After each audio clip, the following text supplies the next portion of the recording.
Hey, what's up, everyone? Welcome back to Shock Doc Medical. I'm Dr. Rod. Have you ever wondered how one breakthrough study could totally reshape the way we treat something as common as a cold? Today, we're diving deep into a position paper on the treatment of mild upper respiratory tract infections, or URTIs, that's packed with insights and best practice recommendations. Trust me, by the end of this episode, you'll be armed with information that could really change how you handle those pesky colds. All right, let's set the stage.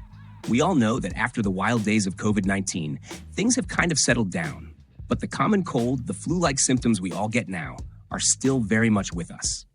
This position paper, put together by a team of experts including Andrew Smith, Peter Cardos, Oliver Farr, Winfried Randerath, Guillermo Estrada Rio-Lobos, Fulvio Brido, and Laura Sadovsky, takes a hard look at how we treat these mild upper respiratory infections. It's a call for better, more holistic care, and it's packed with everything from the nitty-gritty pathophysiology to the best practice treatment strategies. So grab your coffee, let's chat about it like we're old friends. First off, what exactly are URTIs? These are those infections that mess with your upper airways. Think of the common cold, mild cases of influenza, and even some of the milder forms of COVID-19. The paper tells us that over 200 different viral strains can be behind these infections. To break it down, roughly 30 to 50% of cases are caused by rhinoviruses, 15 to 30% by non-SARS coronaviruses, 5 to 15% by influenza viruses, and a mix of other viruses like respiratory syncytial virus, parainfluenza, adenoviruses, and enteroviruses make up the rest. Now here's a fun fact. While adults typically experience 2 to 4 episodes a year, kids can go through 6 to 8 colds annually. No wonder we're all familiar with that miserable runny-nosed feeling. But here's the kicker. These symptoms aren't directly caused by the viruses themselves. Instead, it's our immune system's reaction. When you get a sore throat, nasal congestion, cough, and even general aches and pains, it's actually your body releasing substances like bradykinin, histamine, and cytokines. For instance, bradykinin can cause that scratchy, painful throat, while histamine and cytokines lead to nasal congestion and muscle aches. And let's not forget, these symptoms can seriously mess with your sleep, which, as we know, is super important for our overall health. Now let's talk treatment. The paper outlines a phased approach to tackling these infections symptom by symptom. Picture it like this. Day 1. When the sore throat hits, you can start with throat preparations. Days 2 to 5. As the infection progresses, you're looking at using analgesics, non-steroidal anti-inflammatory drugs, NSAIDs, and antipyretics to handle pain and fever. At the same time, nasal decongestants, often sympathomimetics that constrict nasal blood vessels, come into play to ease that blocked nose.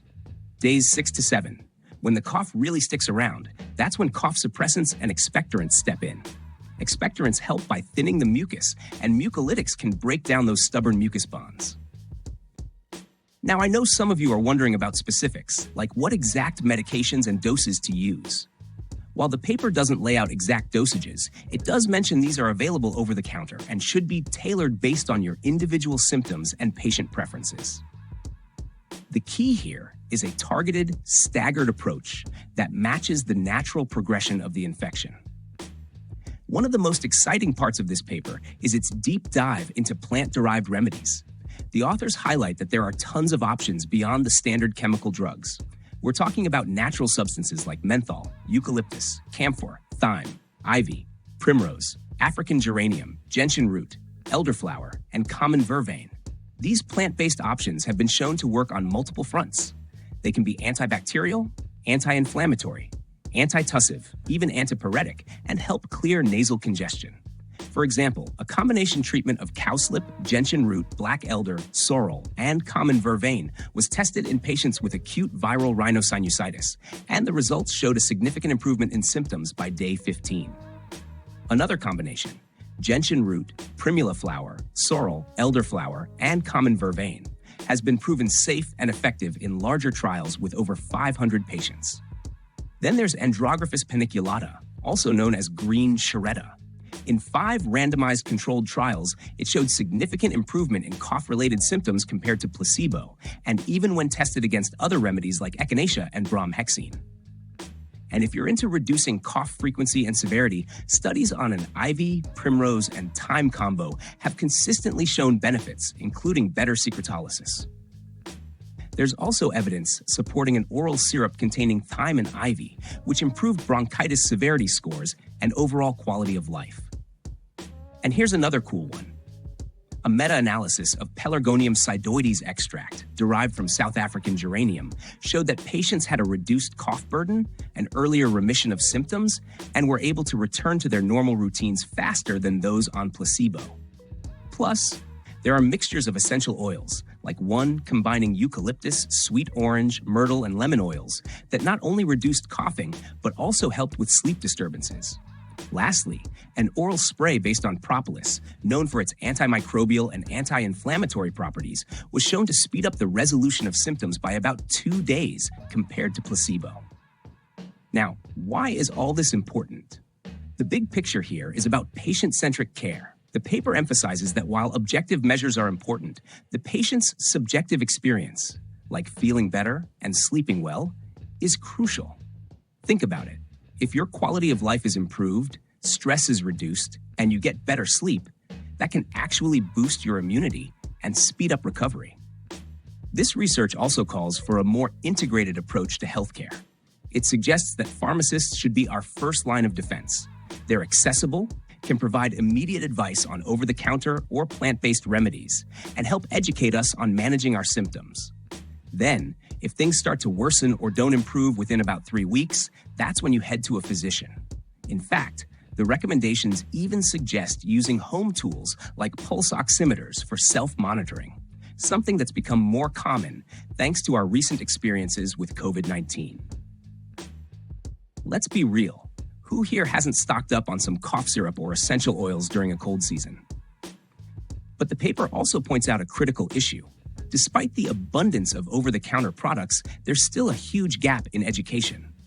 People often misuse antibiotics for viral infections like these, which not only doesn't help, but can lead to antibiotic resistance. So it's all about knowing what to use and when to use it.